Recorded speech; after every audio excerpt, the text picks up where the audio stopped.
Good afternoon, and on behalf of the Board of Governors of the Federal Reserve System, thank you for joining us today at our Exploring Careers in Economics event. We are excited to host so many of you from across the United States. My name is Jocelyn Jackson, and I am the Economics Outreach Specialist.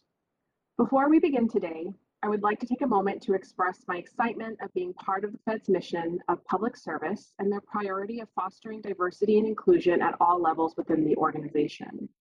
My work at the Fed includes engaging with students, educating them on our organization, and helping students see the influence of their experiences both in their work and communities. I want to acknowledge that it can be difficult to see yourself someplace where others like you are not as present, and I want to encourage each of you to keep showing up and to take your place at the table. Our perspectives and life experiences are essential to the fabric of our work, and it is valuable and valued. At today's Exploring Career in Economics, you will hear from the President of the Federal Reserve Bank of Atlanta, Raphael Bostic, and a panel of research assistants answering questions that you submitted, and from Beth Wilson, Director of the International Finance Division at the Board. We'll learn more about her journey into economics. We hope that you'll leave today's event with an interest that will lead you down the path of economics and with more information on how to pursue that passion at the Fed. Thank you again for joining us today, and we'll go ahead and get started. First up, we'll hear from Raphael Bostic, President of the Atlanta Fed. We are so happy to have him join us once again for this event. Raphael took office on June 5th, 2017 as President and Chief Executive Officer of the 6th District. Early in his career, Dr. Bostic worked at the Federal Reserve Board of Governors as an economist and senior economist. He worked in the Monetary and Financial Studies section.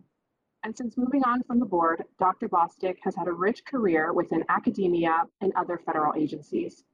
He was the Assistant Secretary for Policy Development and Research at the U.S. Department of Housing and Urban Development, HUD. Dr. Bostic has served as a professor and as chair in governance and the public enterprise at the Sol Price School of Public Policy at the University of Southern California. In his current role as president of the Atlanta Fed, Dr. Bostic is responsible for all of the bank's activities, including monetary policy, bank supervision and regulation, and payment services. He also serves on the Federal Open Market Committee. Dr. Bostic holds the distinction of being the first African American to head a Reserve Bank, and he is a national champion in the effort to bring greater diversity to the field of economics. He graduated from Harvard with a combined major in economics and psychology and earned his PhD in economics from Stanford University. We'll now hear from Raphael.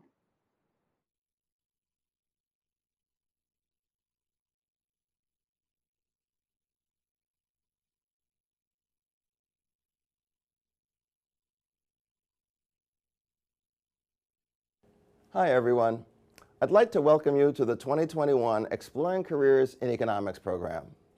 I had the pleasure of kicking off the first of these programs in 2018, and I'm glad to be back once again to support this important Federal Reserve System effort to reach out to students from diverse backgrounds and encourage them to give economics a try. I am pleased to see we have students from across the country listening in. And I want to note that we welcome the participation of dozens of colleges and universities, as well as the support of many of my Federal Reserve Bank colleagues. In fact, my Reserve Bank here in Atlanta will be holding its own Exploring Careers in Economics program in just a few days. I hope those of you here today who are in my district will spread the word. I'm also pleased to see the tremendous growth in this Exploring Careers program, as it has reached over 100,000 students over the past 3 years. This is a testament to the hard work and dedication of the many Fed staff members who support our economic education and research efforts. We have a great team, and I am privileged to work with them.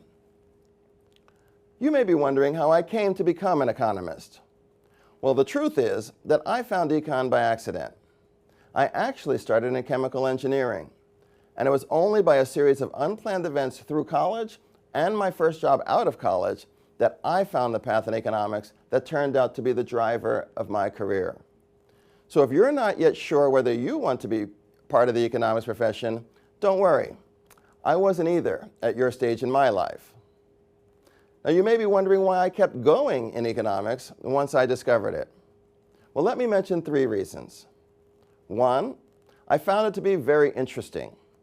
Economics allows you to dive into fascinating and important topics, like whether economic growth indeed helps everyone, or if more can be done to help those traditionally on the margins of the labor market prosper along with the rest of society. Two, economics makes a difference. Economic analysis is central to the design and analysis of policies to address everything from climate change to education to wealth creation. Economics can help you get a seat at the table where decisions and ultimately change is made. Three, it helps develop important skills that matter beyond economics itself. For example, you learn to use evidence to prove your point, which is a powerful skill to have in any career. And it can prepare you to do many things besides being a research economist. And while I'm at it, let me add a fourth. Economics brought me to the Federal Reserve, a place I have found to be filled with welcoming, generous colleagues who have helped me become a better researcher and better leader. If you do choose to ultimately pursue economics, I very much hope you will consider the Fed as a place to start or build your career. Overall, I think my experience shows that if economics is right for you, you can have a rich and rewarding career, as well as a chance to make the world a better place. Now, there are two more points I'd like to make about why I feel so strongly about the importance of this program before I depart this virtual stage. First, though I found economics by accident, others should not have to. We should not be relying on dumb luck for people to find professions that could be a person's first best life course. This program helps reduce the likelihood that will happen.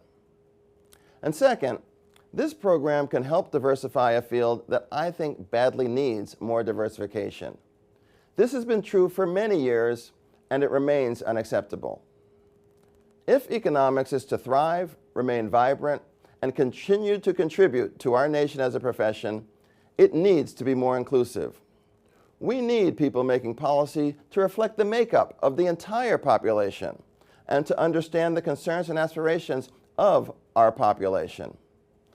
Diversity and inclusion need to be much higher priorities for not only every college economics department, but also for financial services and other businesses that employ economists.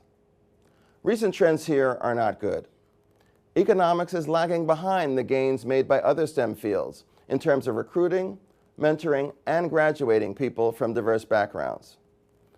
I agree with Federal Reserve Governor Lael Brainerd. We need to make it a national goal to catch up to our other STEM colleagues in bringing more people of color and women into this field. Programs like this can help introduce students to the promise of economics, but more, I think, needs to be done. We need more recruiting, more mentoring, more internships, more teaching and research fellowships, and more opportunities in the workplace for people who bring diverse points of view to the discussion and to the advancement of economics. If you choose economics as a career, you can bring those diverse perspectives and help make this a stronger, more vibrant, and more inclusive field. Put another way, you have a chance to be the change that we need. I want to commend all of you who are listening in today because you are doing the hard work of searching, growing, and moving forward towards your career. Believe me when I say that this work will pay off for you. And I believe if you do pursue economics, you'll be part of something bigger than yourselves. You'll be part of building an inclusive society which rests on a commitment to an inclusive economy. As I have said before, an inclusive economy is a rebuke of systemic racism and other exclusionary structures. It would represent a true embrace of the principles that all are created equal and should enjoy unburdened life, liberty, and the pursuit of happiness. And that is perhaps the best reason I can think of to pursue a career in economics.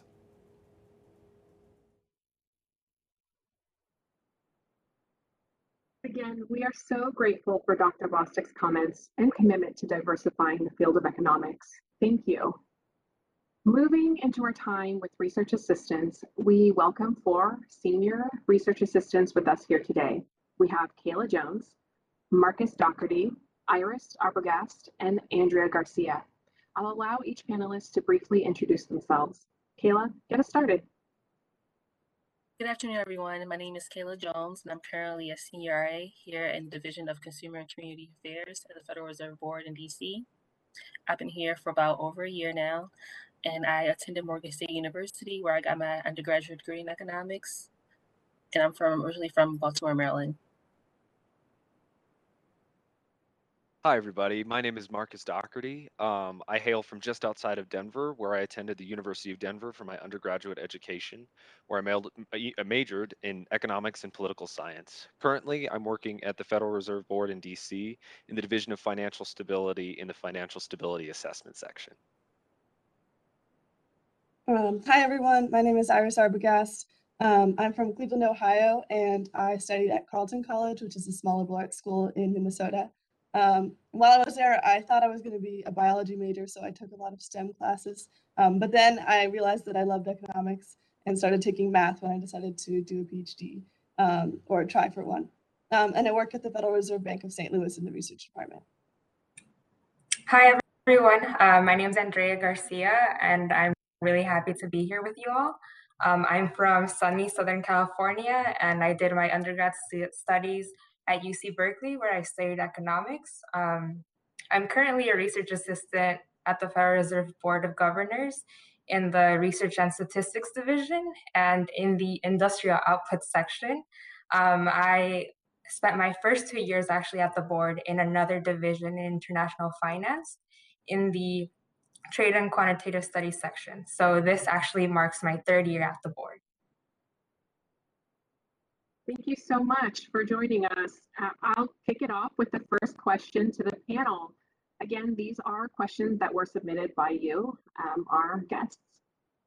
So why don't you all talk to us today about why you decided to pursue a career in economics and work at the Federal Reserve? Yes, so I decided to pursue a career in economics because growing up in Baltimore, from a young age, I was interested in the causes and consequences of inequality. When I took my first economics course in high school, I realized economics provided a useful framework for thinking systematically about those issues. And the reason why I decided to join the board was because I was interested in learning more about how economic research and policy that the economists do here, how they can contribute to having economic stability, which is very important. And generally, with my professional goals, I aspired to do a PhD in economics. I did want to come here to learn just generally more about economic research and how I can prepare to take the next step in my career. I can weigh in on this. Some of the similar reasons as Kayla, I have been always just fascinated with the causes and the root foundations of inequality and how it creates a systemic barriers throughout the economy, preventing people from obtaining social mobility through work. And this is just kind of reinforced because both my parents taught in Title I schools. They're public school teachers, and so that was a very salient thing, kind of that sense of inequality. Just growing up. And then in high school, I read Thomas Piketty's Capital in 21st Century, which is a whole treatise on inequality, and it just made so much sense to me. And I decided to go into social studies more generally. I initially started my college career as a political science major, and then quickly realized that really my heart lied with econ. And I think part of the reason of that is I had some incredibly and exceptionally talented professors that were engaging and very encouraging throughout my undergraduate career. And that's kind of what led me to the board, because I knew my economics journey wasn't done after finishing undergrad, and I found a really excellent home here at the board. Awesome. Well, so I didn't discover economics for a little while. I took a lot of chemistry classes. I don't know why I did that. And then I sort of realized that the issues that I cared about, thinking about like climate change and just generally thinking about how I can make an impact in the world, which isn't to say that science isn't important, but a lot of these things are actually economic issues that we have to talk about the policy. And so then I took an economics class and I did an internship that had both an economics and a biology sort of project. And I really liked the economics project. I thought that I was getting to do a lot more analytical work and like actually thinking about things. So that's why I decided to start taking more economics classes and looking into that. And then I wanted to work at the Fed because I know that it's a really good training program to figure out if you want to do a PhD and to prepare for a PhD in terms of taking classes if you haven't had the chance to get all of your math yet, or and also just doing academic research. Yeah, I could finish off this question. Since I was young, I liked reading about international news and things that were going out in the world and in my parents' home country of Mexico, and just like how countries developed and how institutions functioned and all those things. And then I would go back to my house after high school and see things that I wish would be better and improve their educational systems and yeah, like how we worked as a community. And when I took my first econ course in undergrad, um, I felt like things started to make more sense to me, like how they all came together, how the dynamics of things is very interconnected, you know, and that's that's something about economics that I love, how interdisciplinary it is and how applicable it could be to many different things around us. And one of the things that kind of struck to me the most and made me feel like how valuable economics is in terms of a way of looking at the world was when I went to my parents' hometown in Michoacan, and it's like a developing sort of town, and there's like nearby cities around, and I started to see like how abundant the natural resources were, but how little change had been done in the past years, and we just like think how the institutions are functioning, you know, like what is missing, what could be improved, and that struck a chord with me. And I think like I became more passionate about economics in undergrad and decided to on it. And like when I was thinking about what I was going to do after undergrad, I thought about a PhD, and but I wasn't too sure either if that was for me. And so I thought doing an RA-ship at the board would be a good opportunity for me to explore that a little bit further and get my hands on some research and some other things. And um, I'm interested in like international trade and things like that. So I was able to um, go to the international finance division, but I was also interested in like improving my technical skills and applying what I had learned in undergrad in a more like real world setting, and it's been great so far. Awesome, thank you. It's exciting to know that 3 out of the 4 of you knew more or less what you wanted to do. But Iris, I love the path as well that it took to realize that interest that you had. I think sometimes with students, we don't always know what we want to do, right? So it's nice to know that eventually we find the right course. So moving into what is a typical day like for each of you at the Fed? Is no day the same? Are they the same? How do you work cross-functionally with other teams? Kind of give us some insight on that, please. I'm glad you asked, Josie. If there's anything I've learned in my almost just over 2 years here at the board, is there's no such thing as a typical day, especially in the life of a research assistant. Your day, you can look at your schedule like in the morning when you wake up and you log on, and or you walk into the office or whatever it is, depending on the circumstances. And you can see, oh wow, I don't have a whole lot structured going on today. I can, continue to work on the research position that I have, or the research project that I have, or I can talk with some economists about potential research projects, or where I might be wanting to apply to grad school. And then in a half an hour, your day is booked up with meetings. You're slammed back to back to back because you have a policy meeting at 10, and then you have to meet with economists at noon, and then you're sitting there at the end of the day, or at 9 when you logged on, you're going, wow, this is really great, I don't have much going on today. And then at 9:30, you're wondering, am I ever going to be able to sleep again? So it's very much kind of it very depends on the day, and it's very project dependent, and it's also very section and division dependent. So for example, I'm in a section that is relatively policy light and very research heavy. So most of my day is typically revolving around research. Obviously, there are certain times, like currently I'm working on the publicly released FSR project that should be coming out here pretty soon. So if you're interested, please take a look at it. I worked on many of the charts, so I highly recommend you take a look at that. They're beautiful. And so most of my day right now is just slammed 9 to 5, 9 to 6 with charting and just making edits and making sure everything's good to go. But there are other times when, I'm working on really cool research projects that are, climate related. I'm learning how to use geocoding software to figure out, risks associated with climate change and adverse climate events. And then one of my favorite parts of the job is that, I've been able to take on some responsibilities, like somewhat similar to exploring careers in economics, like this event, outreach events, such as the Fed Ed program, where we reach out to high schools. I'm one of the coordinators for that. And so I get to devote some of my day to kind of furthering the field and feeling like I'm engaging students and the young people that are going to continue the strong tradition of econ, as well as, kind of involved with other things internally, such as the environment and economics group that we have, where we invite speakers in. So ultimately, I can't say there's no such thing as a typical day.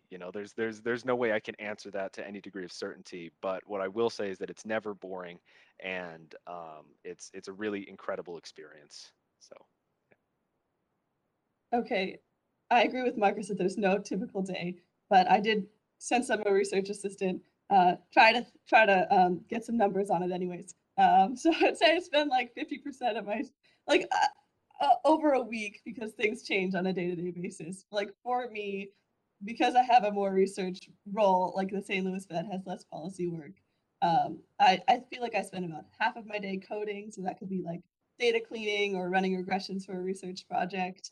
I spend like maybe like 10 or 20% of my time just talking to my economists about their research and what we should do next, and spend like a good amount of time talking to the other RAs in my cohort too, and like answering any questions that they have, or like talking about where we can find data. There's also spending some time writing papers, so like writing academic papers or shorter blog posts, and reading like either papers or textbooks. Yes, so and then that varies a lot, like depending on the day, but I feel like all of those components are there for most people that I know here. Cool. I could go next. I want to stress something that Marcus mentioned, and that it depends a lot on what section you're in. So I've been in 2 sections now, and in my first section, a lot of the work revolved around what RA policy responsibility we had. And for instance, I was a commodities RA for about a year, and it was also during the pandemic. So I guess like it also depends what is going on in the world, and how relevant that topic is to your specific section. Because when I was a commodities RA, I had to track commodities, like non-fuel commodities, such as like soybeans, copper, lumber, and like draft memos and work with the commodities economist, on like deciding what are the supply or demand drivers affecting those changes. And I also created a lot of like charts in R that were pretty cool, and helped with like the forecast of trade and just like commodities. So like my time in TQS in my first section was primarily dictated by that policy work, but that is not to say that I didn't have time for research, which I did. And I think too, yeah, there's not a typical day, but you do have some say in what your day could look like sometimes, like if you want to get more research work. Like I've been communicating that to my manager, and I've gotten that. So there are those things that are flexible, and there are those things that you're assigned to do, and you kind of have to work around them. And now in my current position in industrial output, I have relatively more time for research. I do have a couple policy tasks, but I am involved with a couple of projects, and I could spend my days like figuring something out on my own and coding, or having meetings like Iris said, having meetings with economists to see, how I'm doing and what are the next steps we're going to take. And then sometimes I'm like troubleshooting with my fellow RAs on an issue that I've come up that I just can't figure out. Um, and then it's something really cool about the board is that you could attend like research seminars from outside speakers. So I like joining those to see what is going on, like the econ world, what are the questions people are thinking about answering. And similar to Marcus, I'm also involved with a couple of like RA like focused programs. Like I am one of the leaders of the RA research group, which is an employee research group that focuses on the RA experience. So I've been like organizing events, giving feedback on what things are useful for RAs, and thinking about their next steps in their career. And then I'm also like leading with some other RAs, a Women in Economics RA initiative. And we bring like speakers to talk about their experience in the econ field. So there's just like a lot of things that could like happen in one day, and they could be very different, policy research and all these other activities on the side that are related to econ. Yeah, just to echo what the other panelists mentioned, my day also varies quite a bit, just the fact that you work on a multitude of different projects. In my section, so as I mentioned before, I work in the research section of the Division of Consumer and Community Affairs. So a lot of projects that I work on are actually centered around studying the economic and financial conditions of U.S. Americans, particularly with a focus on those in low to moderate income communities. So it's actually pretty interesting work. And on any given day, I work with different data sources from places like the U.S. Census Bureau or some internal data that we use from a survey that we produce, a survey of household economic and decision making, which will be starting soon, actually. So it's pretty exciting, engaging work that I get a chance to work on. And I feel like with the tasks that I do, as Iris mentioned, I spent some time cleaning data, as well as doing a bunch of graphical analysis, producing a lot of tables and charts that are included in some of our research projects and policy outputs that my section produces. And as Andrea and Marcus mentioned, the Fed does have quite a bit of D&I initiatives that I get a chance to work on as well. I participated in the Fed Ed program where I've gotten a chance to speak to possible students about careers in economics. And additionally, the board does have a class we teach at Howard University, which is a HBCU, historically Black college in the district. And some of the REs, as well as the technology analysts and financial analysts, they teach a class there in economic analysis of financial literacy. So I get a chance to serve as a teaching assistant through that class some semesters, which has been a great experience. So overall, I would say my day just varies just depending on the needs of the economists in my section, as well as my interest in working on other initiatives throughout the board. Thank you. And so why don't we talk about what recommendations each of you might have for college students or recent graduates as they prepare for entry-level economics positions at the Fed, regarding classes, majors, internships, any advice you can lend? Yeah, so what I know of, like 4 different things that people look for in general in terms of experience, and of course this varies depending on the bank and the section, I think, and the economist who's hiring, but generally, like, it's good, you have to think about research experience, econometrics, and like statistics knowledge, your math classes, and programming skills. So in terms of research experience, that could be like an internship in a research role or working for a professor at your college. Sometimes it can be hard to get these roles, but if you can convince someone to give you an unpaid position, you might be able to convince your career center to give you funding for that. So it's just like thinking about how you can get involved in research, and that can also happen as part of a senior thesis or in an econometrics class doing an independent research project. So one thing that you want to try to do is get some research experience.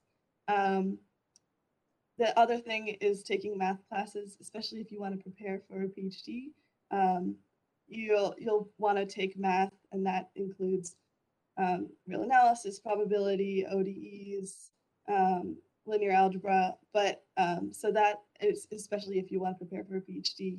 And then in terms of econometrics, you should definitely take econometrics and maybe some statistics classes, and programming, like maybe an introductory to CS class. Even if it uses Python, that knowledge can be really helpful. Yeah. Cool. Yeah, I could chime in next. I have like two pieces of advice. One is like more general, I guess. I would suggest you pursue the things that you're passionate about, like deeply. You know, if there's something that you think is super cool, like go for it. You know, take more classes, do research, connect with the right people, chat with people around you who have maybe done a little bit further than you, and I think that could reflect well on you in like applications and just in general. And you're kind of also fulfilling that curiosity that you have, because it shows like your drive and your initiative to learn. And I think that that's really important. A really important thing to have as an RA at the board, that you're able to stick with something and try different things out too, and get a sense of like all the different things that you may be good at. And I think like in if you're like currently in college or graduating, it's important to know what sort of stuff you might like to do later on. And then my other piece of advice, it's like more, I guess, technical, and I guess it has helped me. Like try taking a coding class, or yeah, like trying it out, see if you like it. I took an art course at Berkeley, and when I started at the board, I really quickly was able to apply it to policy work and research. And I've been able to develop my skills further. And I think in economics, like working with data is very key. And having that sort of like mindset of what looks good and what results are accurate is also really important. So I guess like involving yourself in projects like that involve data could be useful. And again, just doing the things that you enjoy and having fun with like your learning process. Yeah, I like to echo some of the same things that Iris and Andrea mentioned. I would say I definitely would encourage students, if you're interested in a job here at the board or at the Federal Reserve System in general, to really take some courses in economics, econometrics, particularly in statistics. Those courses definitely give you a sense of how to perform economic research. They give you those quantitative and technical skills that are needed to perform our day-to-day job when it comes to cleaning data and making trash, and just knowing how to work with data more generally. I also would take advantage of doing any summer research opportunities available to you at your university or elsewhere, as well as different internships that are economics focused or policy focused, that give you a sense of some of the analysis that will be expected of you, some of the skills you would need to be successful in applying here. I don't mean to sound like a broken record, but I would like to echo, what everybody said previously. Programming skills are an absolute must. Maybe not necessarily coming in, but basically the more skills that you have coming in terms of being able to program in R or Stata or Python, the better suited you are and the better positioned you are to be a really, really successful research assistant and frankly economist, because these are skills that really translate very nicely into your other coursework, into other projects, into things you want to do independently. So I think that that's probably the number one thing I would say to do. In terms of like an undergraduate education, I would say, obviously majoring in economics or finance it helps, but it's certainly not necessary. I work with several people who have backgrounds in computer science, in pure mathematics, in statistics. I work with somebody who was an environmental scientist before they joined the board, and now they work here. So you're not really locked in. Basically, to my understanding, it's do you have the skills do you have the interest and do you have the passion to do it? And that's something that really shines through. Additionally, I think just another crucial thing to be thinking about just in the background is to constantly be challenging yourself.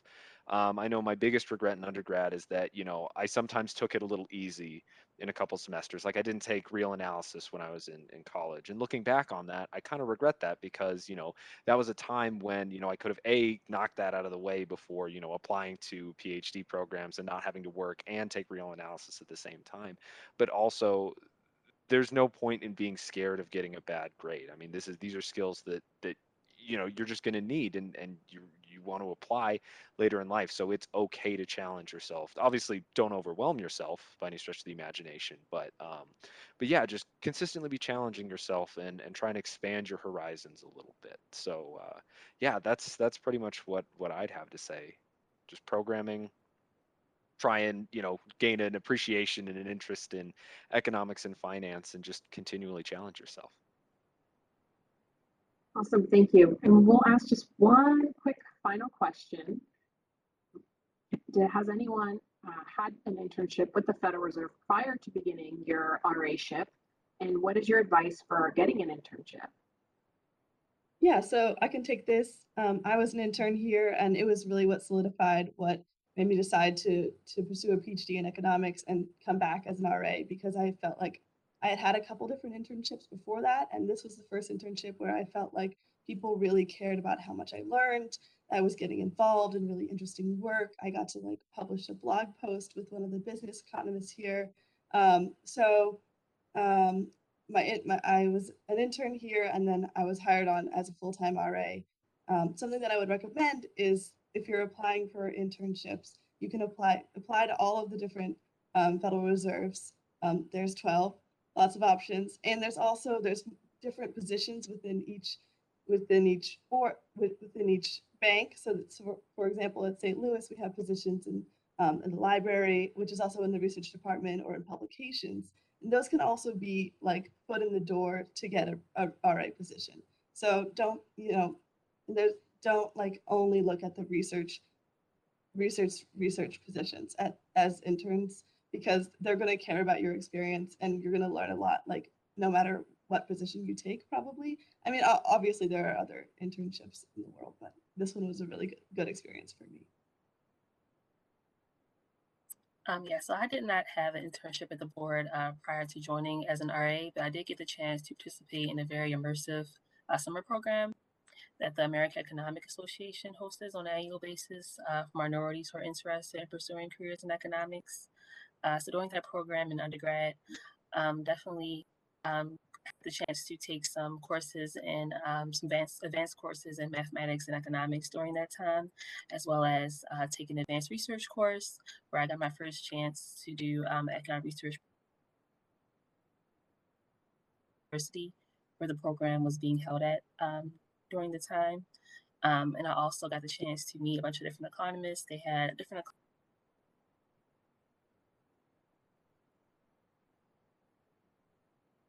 respective areas. So we had economists from places like the Federal Reserve come and speak to us, also from more policy-oriented think tanks like Brookings or Urban Institute, which is located here in DC. We also got a chance to hear some economists speak from the private sector, from different consulting companies, as well as from academia. So that was just a really great experience the great experience that I had that really exposed me further to careers in economics and what's required in terms of level of coursework needed to be successful in graduate school as well. So I would encourage students who are interested to seek opportunities like that, where you have the chance to spend quite a bit of time really deciding if economics is for you and just learning more about some of the idiosyncrasies involved with pursuing a career in this field. Awesome. Thank you so much for your insight and for your time today. That wraps up this session. And we'll go ahead and transition to our final guest today, Beth Ann Wilson. Thank you so much for joining. So a quick information about Beth. She is the director of the International Finance Division at the board. She started at the board about 26 years ago as an economist in the Division of Research and Statistics, And in 1998, she joined the Division of International Finance as an economist, focusing on monitoring emerging market economics. Since joining International Finance, Dr. Wilson has held a variety of positions, each with increasing responsibility and overseeing a wide range of the division's work. Dr. Wilson has served as a senior economist at the Council of Economic Advisors and as visiting professor at Georgetown University. In her current role as director of the International Finance Division, she oversees work monitoring and forecasting the global economy, analyzing key international issues such as movements in the global finance and commodity markets, and supporting the Federal Reserve's engagement with foreign central banks and international organizations. Dr. Wilson is also responsible for briefing the Federal Open Market Committee on global economic and financial development. Dr. Wilson received her BA in Economics and History from the University of California at Berkeley and earned her PhD in Economics from the Massachusetts Institute of Technology. Thank you so much for joining us today, Beth Ann. Thank you. Awesome. Well, I'd like for us to get started briefly with a reflection of why you chose economics and a moment in your life that really solidified your decision to pursue this field. So thank you so much. First, it's an honor to be here, and with such distinguished folk. Dr. Bostic and I started the same day at the Fed, and 26 years ago, and I've been honored to work with him, and just delighted that he's back in the system. And Andrea and I worked. She was one of the RAs in my division, and a fellow Cal Bear. So, and my entire career, I've just, I have to say the RAs are just fabulous. They're fabulous to work with. They are a linchpin of what we do. And so it's great to see you all talking about what you do, because it's such a central part of what we do at the Fed. In terms of what made me into an economist, well, I started out possibly like Iris in a different direction, which was I was going to be a lawyer. And maybe it was working at a law firm that kind of triggered that. But what I really liked was a theme that I heard from the RAs and from Dr. Bostic, which was economics is really, in my mind, the study of evaluating and understanding the world around us and how to make it better in an analytically rigorous way. And both the tools that you use and the sort of what you apply it to were so interesting to me and so compelling that I switched and decided to become an economist.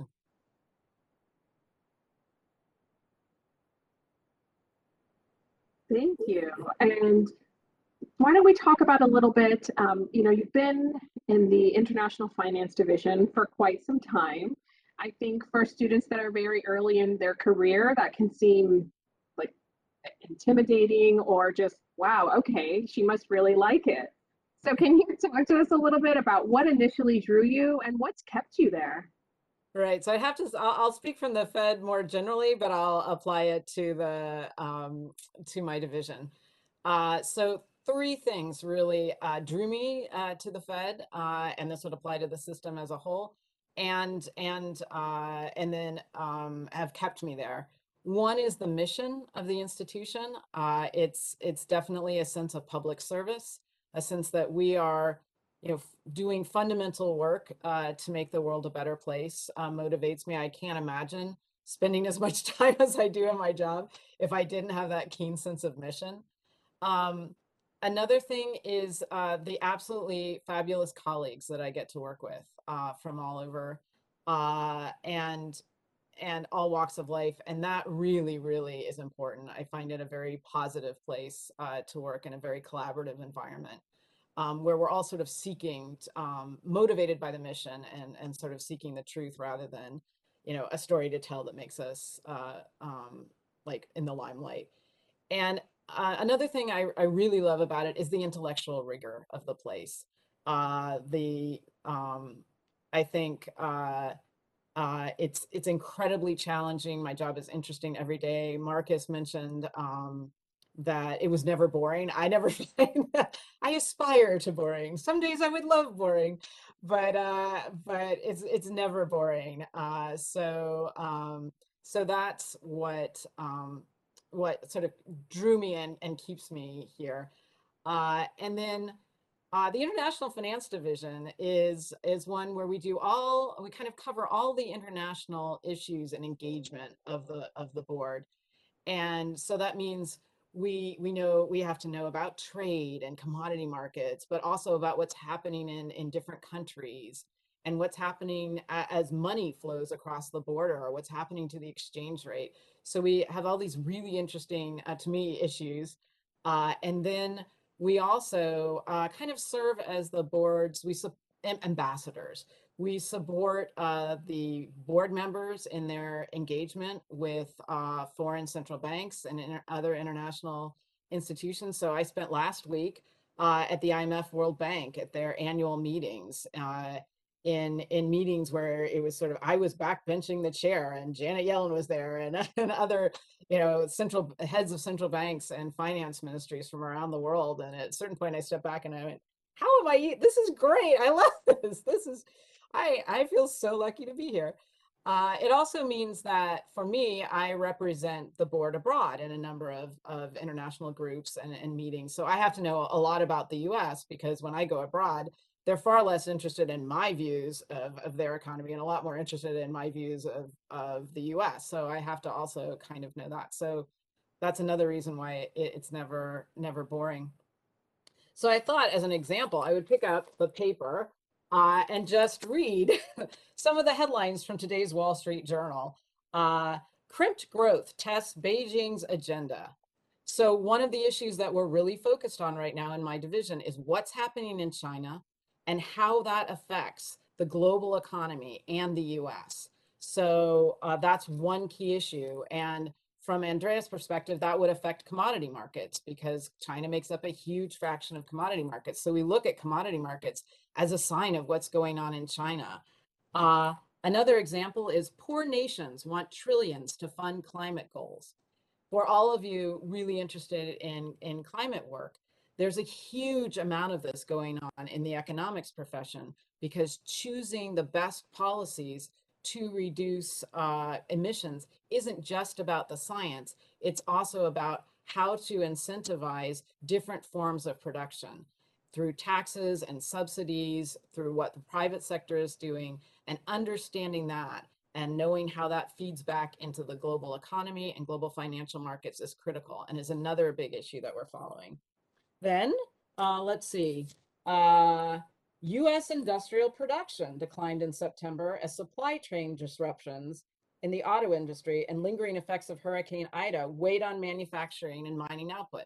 That's front and center. The Fed produces these data, and understanding what's happening to supply chains and how weather disruptions and other idiosyncratic shocks are affecting energy markets is another thing that that my division follows very closely. And then finally, what else do we have? What else does the paper offer us? Public health officials expect return of a tougher flu season.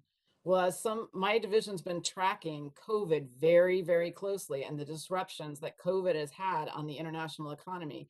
And one of the things we're wondering about is, as we've all been in our little, apartments and houses, and we come out into the world, will we also see labor markets and output affected as we get other, we get the flu, so get your flu shot. But, but these are issues that I deal with every day, and I haven't even gotten to the other parts of the paper.